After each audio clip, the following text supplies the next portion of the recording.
is you plug your power cable in, and then you're going to want to hold down the enter button, and you plug your power cable in, your your guitar cable, and that turns it on.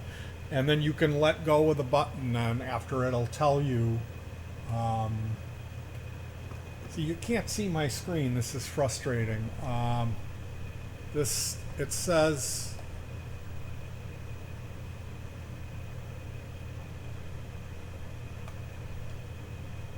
wow, that's really frustrating. It says version 4 on my screen.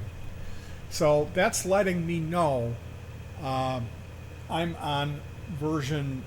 To go 4. To the appropriate page for your device, whether that's the one for the guitar or the bass. This is the bass one, so I'm on the GT1B page, and this first download is the firmware, a zip that's called GT1B System version 104. Now, when I bought the unit, it was on version 103. It needs to be updated to version 104. I'm not sure about this update. It said it was just a technicality, but I like to have my stuff running on the latest firmware.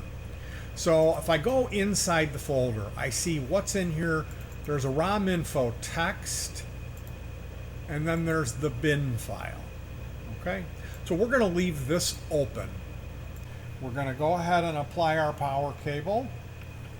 And at the same time that we apply our power, this time we're going to hold down the exit button. To check the firmware, we held down the enter button. To install the firmware, we're going to hold down the exit button and apply our power. Now at this time, our screen says, and this is really disappointing, I'm unable to show you this, but it says GT1B updater. So we're right now we're in update mode, and we're going to take our USB cable, plug it in. The computer says dunk dunk dunk, and it says USB connected. We're going to go to our start button to this PC, and we're going to scroll down. Oh, there it is, Boss GT1B 0. It's at the bottom. If I scroll down, another way you can do this, you can go to your USB devices. So over here on Windows 10, it says show hidden icons. I'm clicking on that, and then there's a picture of a USB connection. I'm going to right click on that, open devices and printers, and oh, there it is, the Boss GT1B. So I can go here, right click, and go to browse files, and it's going to show me this folder is empty. Okay. Same thing if I go on this PC, which I access through my start menu, go to this PC, here's the Boss GT1B. I'm going to right click or other click with my mouse and open that, and it takes me to the same place. I've got two instances of this open now. We have the Boss GT1B drive 0. It is empty. And here it is over here, same thing. Now at this point, we need to go back to our downloads. We're going to grab both of these files, right click, copy, and then we are going to paste these. You wait until it transfers those. It might take a minute, but it's 5 megabytes. If you have a problem with your computer, it not showing up, what I suggest is you unplug the USB and try a different USB port. You can also reboot. But you should be able to get it to recognize with a couple of, one or two USB ports. It might not always show up. It shouldn't be too much of a hassle to get it to show up. Once it shows up, you copy and paste those files. Once it's finished, right click on the icon and eject. You break the connection by using your mouse. Start menu, this PC, here it is. You right click and you eject it. And it says it can be safely removed. Then unplug. I'm going to remove it. Okay? And at this point, it says GT1B updater, push enter to start. You go ahead and press enter, and that's when it's actually performing the firmware update, when you don't want to have any interruption, power interruption, but it'll go ahead, it'll have a couple of lines that go through, and then it'll say completed. And when it says completed, you unplug it or unplug the power, and then you can go ahead and I'm going to reboot it, but I'm going to hold down the enter button because that's going to take me to the screen where it shows the firmware version. I didn't hold it long enough. I'm going to hold it down, let it boot up, and there it is, version 104. So basically, you're booting up your machine, you're booting it into show me what version firmware mode, and that's by holding down enter when you put the power and the jack in. You have to have the power jack in, then you put your 1/4 inch jack in, and then it turns on. And you're holding down enter, and then it'll tell you. Let's say it's version 103. Well, you want version 104? That's up to you.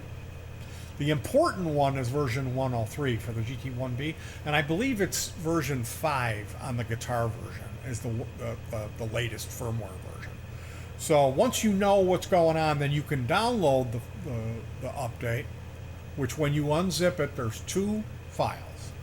One is a text file, the other is a bin file. That's the business end, that's the actual update. So you download those,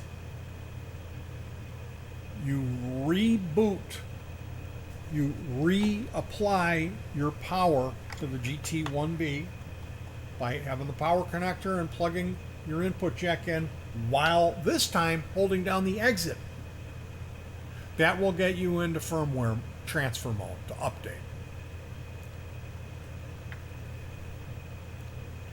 It'll boot up, it'll tell you it's in that mode, then you go ahead and insert your USB, and then it'll go diddle-in. It'll make a noise that it connected on your Windows machine, and you navigate to your devices on Windows to reflect, okay, here's the Boss GT1B. It has a little hard drive in it with enough space for you to copy the files over. There's 2 files. The update, it's about 5 meg, just 4 some megabyte. You copy those files over, which takes a second to copy them, but it shouldn't take 5 minutes. I had one of my USB ports didn't want to work, and it would get like it wouldn't go, and then I tried it again, it would go like halfway and stop. If that's the case, you can unplug everything, try a new USB port, and when it works properly, it'll just transfer over and take just a second to transfer 5 meg because it's a small file folder. 5 meg is not very big. It's about the size of a high resolution photo. So you figure, okay, it transfers over. Once it transfers over, it says it's complete. Then you, on your computer, you disconnect or eject with the Windows. Then you pull the plug, and then it'll reboot itself, and it'll say, we're in update mode. Would you like to proceed with the update? And you hit enter. It does the update. When it finishes, it says completed, but it's just sitting there saying completed. So you have to reboot the machine again, and then when you reboot it again, you should come on, and it'll tell you the name of the patch. Then you should reboot it a final time while holding down the enter button, just to make sure that the update is reflected by the version number. Because when you boot it up while holding down enter, it'll go into the mode where it shows you what firmware version is installed. So there's 2 different modes. One is accessed by holding down the enter button, and that's just to show you the firmware that's installed. The other is the update mode, and that's holding down exit.